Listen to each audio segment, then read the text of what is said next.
for me, living life so merrily. It's so easy, can't you see? Polka, polka, that's for me. Polka, polka, everyone come along. Miguel Iterati here with the Talk and Shoot podcast. Welcome back to everybody. We're going to touch on a little talked about theme, and that is the world of MMA and grappling.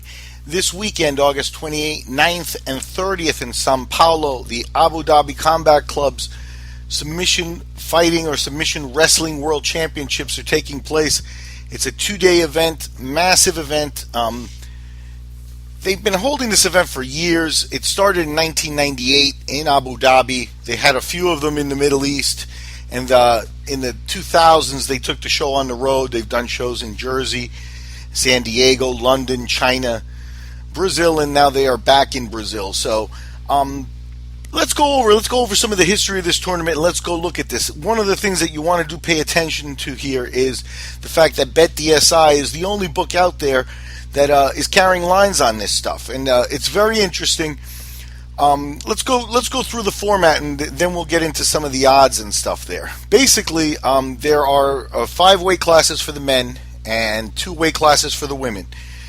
16-man field. We'll stick with the men's format. The women is generally a little smaller scale, so we'll talk about that separate. But in the men's divisions, you get 16 guys at single elimination. So you fight 4 times and you win 4 fights. You are the ADCC world champion, and commonly in the last decade or so, that person has been acknowledged to be one of the probably the top grappling format type of fighter in the world today. So we get into this. The weight classes are 66 kilograms and under. They also they go 77 kilograms and under, 88 kilograms and under, 99 kilograms and under, 99 kilograms and over. The women are split at under 60 kilos and over 60 kilos. And the women are 8-person fields this time. There's a couple of super fights. There's a lot going on with Abu Dhabi, so we're going to take you through the whole thing here in this latest Talk and Shoot podcast. I'm Miguel Iterati. I actually was part of many of the early Abu Dhabi tournaments. I assisted them in establishing the rules and formatting the judges, getting international judging, and setting up the qualifiers. I actually was responsible for the first American qualifiers back in 2000. And we held them in Evansville, Indiana, and the fighters that did well on that show and went on to Abu Dhabi were able to compete there. Now the tournaments are filled by an international field of trials throughout the world. They've got trials coming up in Asia and Oceania. They've got South American trials, Brazilian trials, North American trials. So it has become an entity, a huge entity, rather than just an invite-only type of tournament the way it started. So people have to compete and fight and win in order to get there. The prize money is still the same as it's always been, which is pretty lucrative if you're one of the winners. And it goes on and on there. Let's take a look at this, because BetDSI right now in the under 66 category has installed Rubens Charles as the favorite to win it all. Charles won the 2013 tournament, so he's the incoming champion, and he is sitting right now at a minus 116 favorite. All the rest of the field, which includes some very excellent fighters, obviously, is on the plus side. So in order for you to win $100 on Rubens Charles, you're going to have to bet $116. So not huge, but it's not even break-even money. Charles is really a favorite here.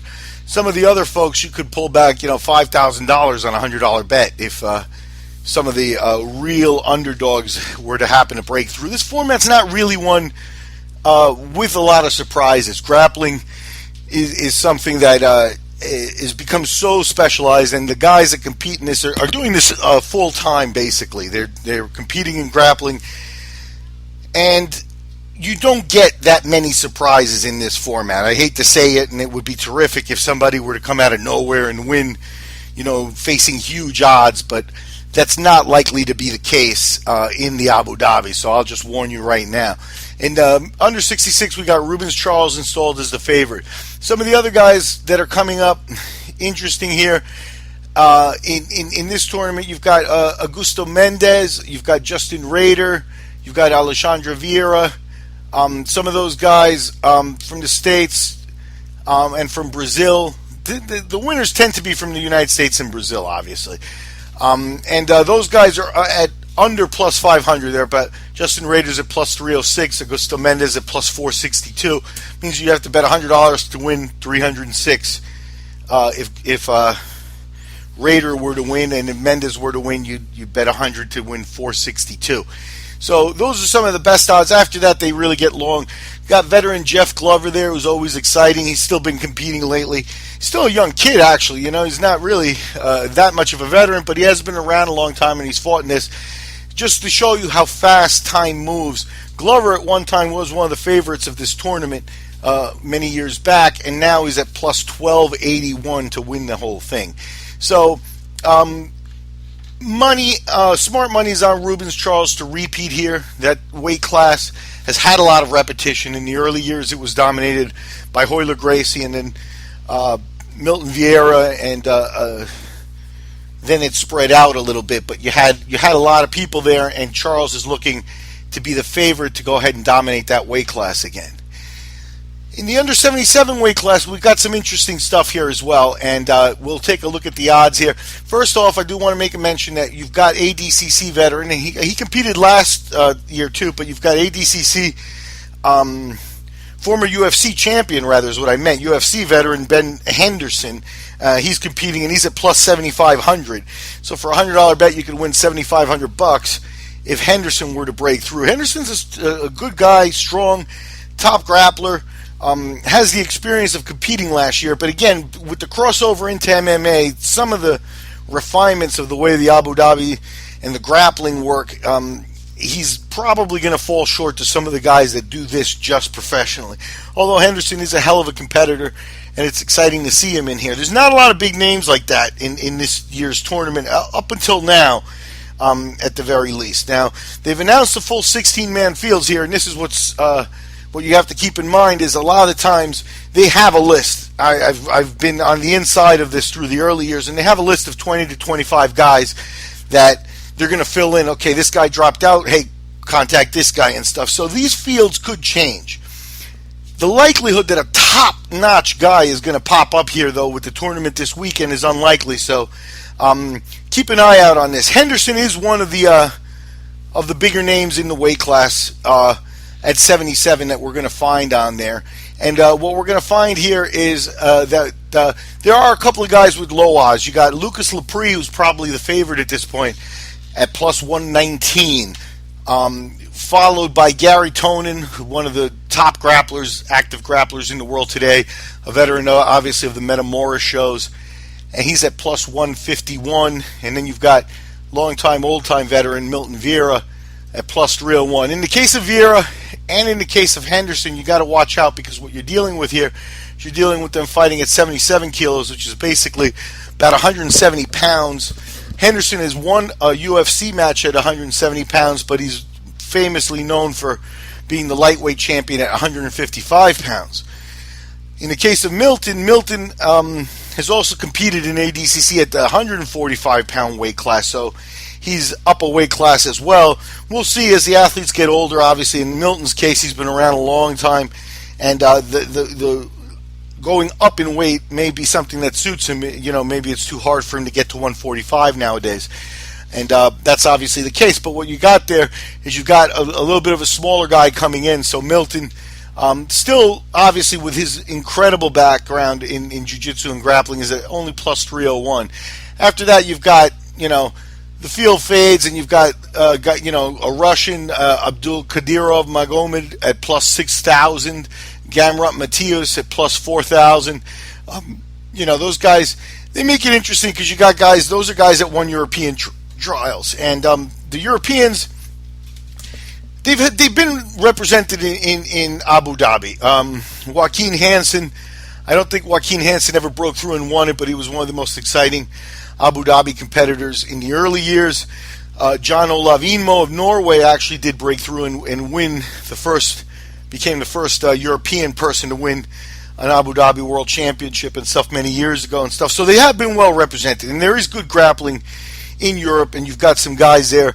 In Eastern Europe, there's going to be a change here. Abu Dhabi in the early days had a lot of Eastern European competition, mainly wrestlers from Ukraine and Russia, guys like Alexander Savko and people like that. Savko, a gold medal Olympian who competed in many of the early Abu Dhabi tournaments. And now there's a switch over because MMA has caught. It's about 15 years since the inception of these tournaments, and then MMA has caught on. Now you've got Russians competing in grappling and this sort of stuff, and obviously they bring their Sambo background. So you've got a couple of Russians that have won some of the European tournaments in all of the weight classes, but they're not expected yet to be able to break through and win that. In the 77 kilo category, the perfect example of that is Abdul Qadir of Magomed, he won the second of the European trials, and he's still looking at a wide line of plus 6,000. So those are the first two weight classes. I'm going to go right into the third weight class, and then we'll digress a little bit before we continue with some of this stuff here. The third weight class is at minus 88 kilos, so it's about 184 pounds.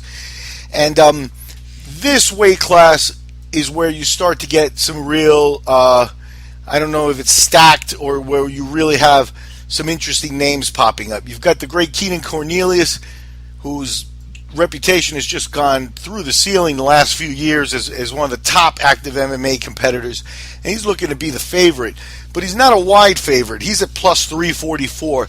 Also at plus 344 is Brazilian Romulo Barral. Barral won the championships last year, so they give Cornelius an even shot with him, and I find that to be a showdown that would be well worth watching. The thing is now they're both at plus 344. This is why this weight class in particular gets really interesting. You've got veterans of Abu Dhabi in here. Pablo Popovich, a former champion in the lower weight classes and a long-time competitor. He's at plus 350. And another long-time veteran and a fighter who's dedicated a lot to the Abu Dhabi scene, Rafael Lovato Jr. is also at plus 350. So you got four guys right there at the top. Any one of them could come out competitive. So, and win this thing. So what you got there is you've got the first one where we really aren't quite sure who's going to win this. The first two weight classes are slanted toward last year's champions, obviously, that to repeat, and they're going to have to, they got to do and win the four fights in order for that to happen. It's not easy, but now at 88 kilos is where you're really starting to get some competition. As we've mentioned before, you've got the impact of the Eastern Europeans there. Zbigniew Zika of Poland won one of the European trials. Rustam Chizev of Russia earned an invite, did not actually win one of the trials, but that's interesting. So you are starting to see the competition bring in consistent fighters, from all over the world again. And, in Poland, I remember a long time ago, Robert Solski was one of the first Polish fighters that came out, and it was a big deal when there was a team from Finland, and there was a team of Chinese judokas one year that Abu Dhabi invited. So they've always looked to diversify, and now that we've got MMA as a worldwide sport, not just a niche, underground sport type of thing like it was when the Abu Dhabi started, you've got a lot of people concentrating on grappling and a lot of high-level grappling all over the world. I expect the Russians and some of the Eastern Europeans maybe to not break through this year, but in the coming years we are going to hear from them here, as we have started to hear from them in MMA. Interestingly, there you had the UFC's first strawweight women's champion, Joanna Jędrzejczyk, from Poland, and I took that as a sign that you're going to see the Eastern Europeans start to become, making an impact in MMA and in the Abu Dhabis. And like I said, I don't know if this is the year for them, but I think you're going to see competitors from those countries in all the weight classes, and in one of these years, you're going to see someone there break through. Moving up to the male minus 99 category. Again, here we've got a situation where we do here, this is interesting. You do have another UFC veteran, Hector Lombard is in here. He's at plus 2,500. Bet $100 and you win $2,500 if he wins. But it is a UFC veteran. The UFC is owned 10% by Sheikh Taknoon, who's the owner of the Abu Dhabi Combat Club World Championships as well. And I honestly expected to see more Abu Dhabi crossover with the UFC, especially guys like Lombard, guys like Henderson, who are not in the immediate title picture. They're not going to be in the next title shot in their weight class or anything like that. And this type of thing keeps them competitive, keeps them active, and shows that the UFC is not going to crush every one of their people and maintain their contracts. That they're going to be liberal with some of their fighters and some of their names when it benefits both guys. Keeping Lombard active, I believe he's on a steroid suspension and stuff, and he's an older guy, so keeping him active really does benefit the UFC, and he's in there. Let's go through this stuff here. Right now, the favorite in this weight class looks to be Alexandre Ribeiro, and this is an old school kind of call here. Number 2 on this is Joe Assis. Assis is at plus 204. Assis won the tournament last year in this weight category, and now he gets to face Xande Rivero. He's been with the Abu Dhabi since almost the very beginning. His brother Salo won the championship many times. He also competed at the highest level of Abu Dhabi for years and years. He's dropped off out of the scene for a little bit. He hasn't been competitive. He did recently compete in the Metamoris, came back, and frankly, he still is one of the best grapplers in the world today. He combines physical strength, a lot of athleticism, and basically he's a strong and powerful kid at this weight class. And he's no longer a kid anymore, so now he adds to that experience. And when you talk about experience, you're talking about some of the most quality experience of the last 10, 15 years that Ribeiro has put himself through. He fought all the time in the Abu Dhabi Championships. He's a rival of legendary Abu Dhabi names like Ricardo Almeida, Jeff Munson, and those kinds of things. And the fact that he pops up here and comes right in as the favorite, I find to be interesting, and a tip to the old school too, because he is one of those old school competitors that deserves some credit, and he's getting the credit right now at the books. The rest of that, you've got Ribeiro and Assis. You've got Rodolfo Vera plus 468. You got another couple of guys at under 1,000, and Tom DeBlas at plus 825. Jimmy Friedrich at plus 932, but then the lines go way up, obviously. Now, once we get into the heavyweights, it tends to slow down a little bit. Let's see what we've got here, because what you got is a situation where last year's champion doesn't look to be competing this year, and that's a situation where the field is a little bit more wide open, but the favorite, you've got a tie at plus 299, so a little bit of money's been coming in. You got Joe Gabriel Rocha, one of the favorites coming in here. He got an invite, and obviously with his Brazilian pedigree and jiu-jitsu and stuff, he deserves it. He's been an active and top competitor, and he's at plus 299. Then you get Dean Lister, and Dean Lister is almost exactly like Xande Rivero in terms of just he won an Abu Dhabi Absolute tournament, which when he won it and in the way he won it really made him as a grappler. He's been a top grappler all this time. He dabbled in MMA, but he's always really been a grappler first. Dean Lister has, and now he's back and he's installed as the favorite with Gabriel Rocha right there with him. Interesting in this is also the fact that Jeff Munson is in the field, and Munson is at plus 2,200. Now Munson is a several-time champion in Abu Dhabi, also a physical specimen, one of the hardest people to submit. If you're going to try to submit him and to beat him on points is tough too, but he's at plus 2,200, a little bit above 2,200 here. And I think that has to do with the fact that he's older, obviously, at this point. He's dropped off a little bit. He's in his 40s. And it's been a few years since we heard of Jeff Munson, when being mentioned among the top competitors in the world. Now, one of the things that makes the Abu Dhabi tournaments as unique as it is we've just gone through the 5 weight classes and outlined some of the favorites and directed you to BetDSI to check out the odds, where you can pick a winner and let it ride from there. So it's a nice format, and Bet DSI is, like I mentioned, the only book out there that is giving this type of fighting the attention that it deserves.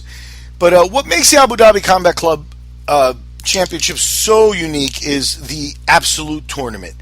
And what's going to happen here is that the all 5 tournaments will be completed and will be finished, and then the Abu Dhabi Combat Club's committee is going to open the field up and say, hey, who wants to compete in an open weight tournament? And people are going to put their names in. They're going to vote and take the top 16 guys. I've been part of the voting many times in the early years, and I can tell you that it's a pretty legit process. People say, oh, they have favorites and this, that, and the other stuff, but from the beginning, the Abu Dhabi Combat Club really has been sort of dedicated to making sure that they were transparent, making sure that, they could have their favorites, Sheikh Taknoon and, Guy Nevens, the organizers and stuff. They're fans, they're grappling fans, and they have guys that they like and don't like and stuff, but I've seen them be tough on their very favorite fighters as well. So you're in a situation there where what they're going to do is they're going to open it up, and then they're going to do a 16-man tournament all over again on the second day with the top 16 guys in all the weight classes. Now, in the past, it's been something that the 88 kilogram division, the under 99 kilogram division, really, the 217 pounders, are the guys that normally win this. You've got guys like Alexandre Ribeiro, you've got Roger Gracie there. Previously, the first winner was Mario Sperry. You did have Mark Kerr break through as a heavyweight, but normally it's actually in that second weight class up to 217 pounds where the winner comes from. And that would put this year, that would put that into the hands of guys like Hector Lombard, Joe Aziz, and some of the other fellows there that we've been talking about, Alexandre Ribeiro back and stuff. Munson at heavyweight is a very interesting character because he won the heavyweight tournament. He won the other tournament under 99 kilograms as well in the past.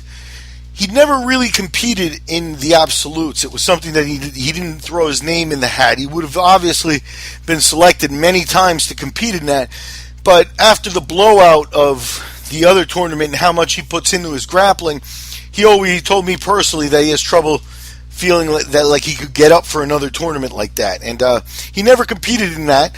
But Jeff's a goal-oriented guy, and he may very well try to do that for the first time now that he's 40 years old. I think even if he doesn't break through and win the heavyweight tournament, when he puts his name into the absolutes, it's hard to see them finding 16 guys with a better chance to win an absolute tournament than Jeff Munson. So makes some interesting guys. It makes for some interesting fights when you get old school guys like Ribeiro and Munson involved here, Milton Vieira and a couple of guys. A lot of new names. In the female divisions, you've got very good field. Also, you've got the Asians and Oceanic trials. You've got European trials that have sent people. You've got people from South America coming in, and they've narrowed it down to 2 weight classes. I'm a little disappointed that they haven't expanded it to the full 4 weight classes and to the full 16 women fields. I think the women are out there grappling, and that the level is getting to be about close. There was also some controversy that has come up because the prize money for the women is different, and those are political things on there. But if you win this tournament, you are definitely one of the top women grapplers in the world. At 60 kilograms, you're basically over 132 pounds and under 132 pounds. So that's what you're looking at there. In terms of the females, the favorite in the minus 60 is Michelle Nicolini. Nicolini, the Brazilian, she won the tournament last year, and she's at minus 150, as I said. You don't have anybody else coming in the minuses.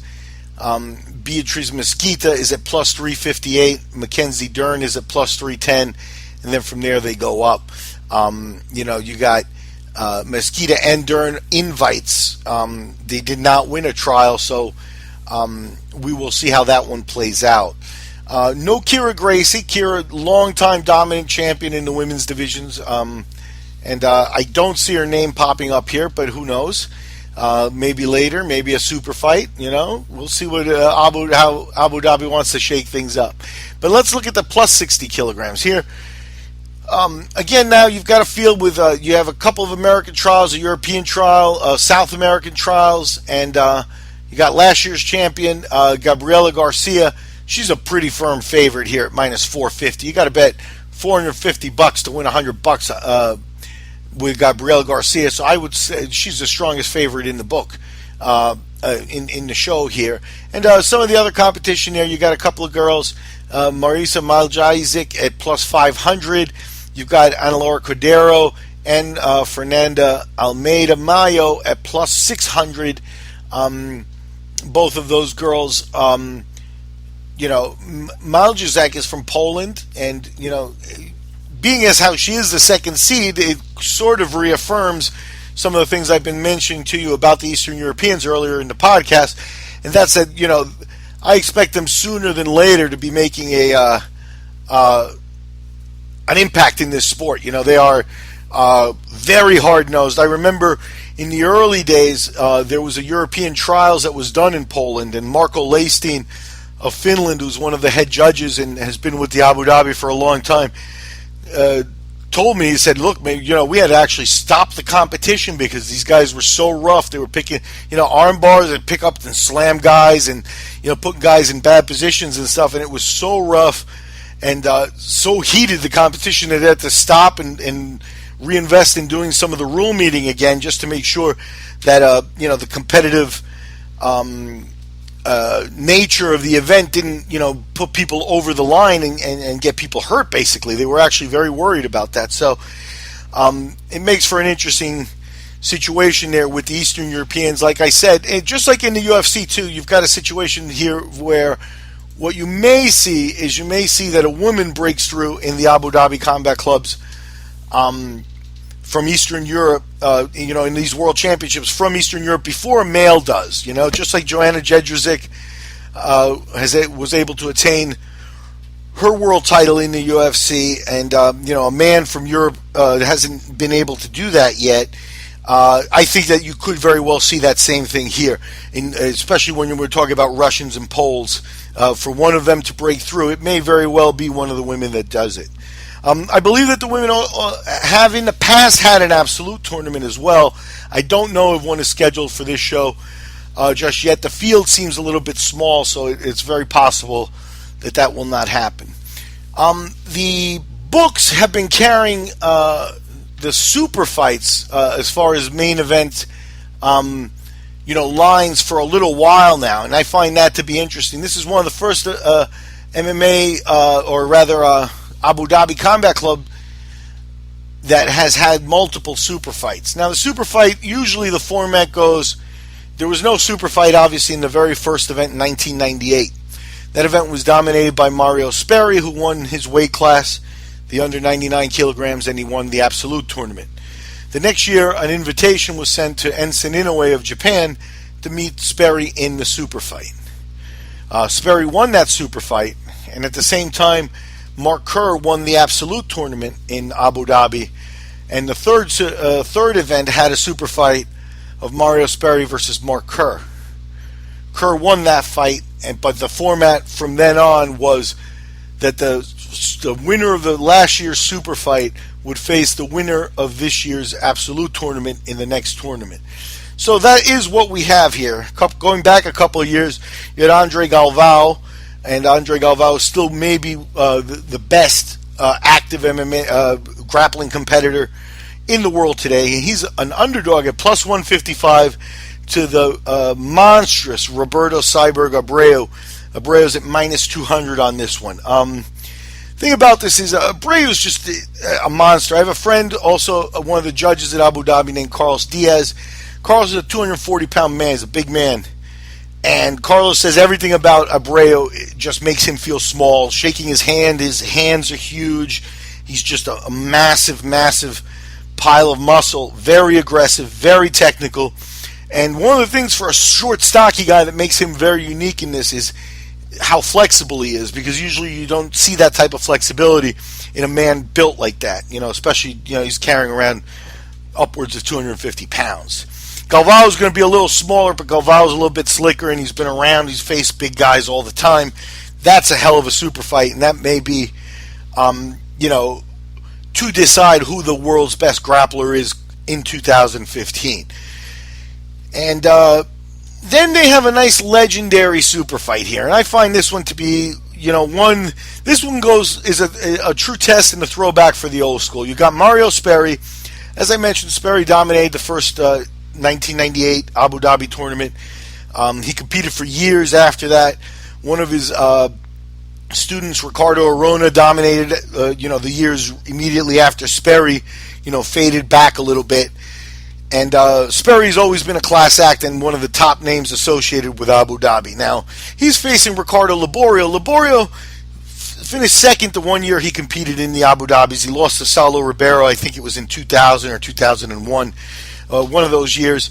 But that's not what's important about Laborio, because what Laborio has done since is obviously he's gone on to be the founder of the American Top Team, and that ensued when he split up with Sperry in that group, which was the Brazilian Top Team of Mario Sperry, Bustamante, and things, and Laborio left for the States, and since then he's become an MMA legendary teacher. He's put out world champions, and the teams around American Top Team are all over the country. There are gyms with active top-level competitors, and that all comes back to Laborio. Laborio also is one of those guys that has an incredible reputation in terms of his grappling and things like that, though it really hasn't been seen that much in competition. That's one of the things that some people will hold against Laborio, is that he never really competed. He let his prime go by, didn't really do MMA, dabbled in it a little bit, but never actually, crossed over and made a run in MMA. And, his Jiu-Jitsu World Championships go back many years, a couple of decades now, so has not been competing as much. Sperry's been off and not competing for a long time as well. However, Sperry also did go on, to fight in Pride and have great moments in MMA. Obviously, he's got the Abu Dhabi Championships, and as one of the founders of Brazilian Top Team, Sperry is one of the most respected grapplers in the world today. And what you got here is you got a couple of guys that are former teammates. So it makes for a very interesting fight in that respect. And what you've got is Sperry favored at minus 180 and Laborio plus 150. And I'm not sure about that in terms of Laborio is preparing all these MMA guys, and what he's done is he's established a factory. So, you might say, well, Sperry's a better wrestler. Sperry will be on top in this, and top position, gets you points in Abu Dhabi. So, that could be, just that generalization could be why Sperry is favored in this. But what you got here is you got Laborio in a gym for the last 10 years with some of the best wrestlers in the world coming, to help him train their fighters. He's been involved in, obviously, all the grappling and submission that goes on and stuff. And there's always, the legendary stories about how, Laborio can walk into a gym, line up 20 fighters, and in about half an hour, he will have submitted everybody there. Those stories abound. They're just, I've heard it from too many different sources for it to not be true kind of thing. So Laborio has that touch of, is he a teacher? And once the competition starts, is it something where he just does not have that edge? And that could be what we're facing here. But if Laborio finds the edge, with the training he's been doing and with the stuff he's been doing, he may find himself ahead of Sperry, and you may have some underdog value here. Anyway, I'm going to wrap this up because we've been going for about a half an hour. We've been talking about the Abu Dhabi Combat Club's Sao Paulo World Championships, Submission Fighting World Championships coming up August 29th and 30th. And you're going to look for the lines at BetDSI. What I'm seeing in terms of the lines is people are starting to put money on this because you got a lot of plus 298 and odd numbers there, and the bookies just don't open up lines like that. They usually start at a flat figure. So as soon as these lines were posted, people started going in there and putting some money in there. And I think that makes it interesting because I can tell you from experience a few years back, as far as back as maybe 2007 and 2005, some of the sport books, including BetDSI, they were hot on this. They actually wanted to be a part of it and posted lines, but very little activity and action came in. And this could be the year where with MMA having blown up and now being a worldwide phenomenon, and this submission grappling stuff being a niche of MMA, this could be the year where the books really get some action being taken on this. Right now, the maximums are at about $500. So it's not like you're going to clean up on this stuff. But if you do know grappling and you've been into this for a long time, you've got a field of very well-known competitors. Somebody with some inside information could really take it to the books on this, if there is information to be had, only because, let's face it, there are going to be, until this sport is on TV and everybody sees it, for the people making the lines to be more expert on this sport than the people who actually watch it and are involved in it. I don't know if that's the case yet, So there definitely could be some value, and if you're into this Abu Dhabi stuff, take a look at BetDSI's lines and stuff, because when you get out there, you're going to get yourself in a situation where, with all the names and stuff, there's going to be some numbers that you're going to scoff at and you're going to want to look at. Anyway, that's our review of the Abu Dhabi Combat Club's World Championships coming up this week in Sao Paulo. And I'm Miguel Dorati. We've been talking shoot about that. And we will talk to you after these fights, too. We're going to do a wrap-up afterwards. The event is every 2 years, so we won't be talking Abu Dhabi World Championships again until 2017. And so we will do a solid wrap-up after it. And check it out there. Anyway, thank you very much. Miguel Dorati, and we've been talking shoot.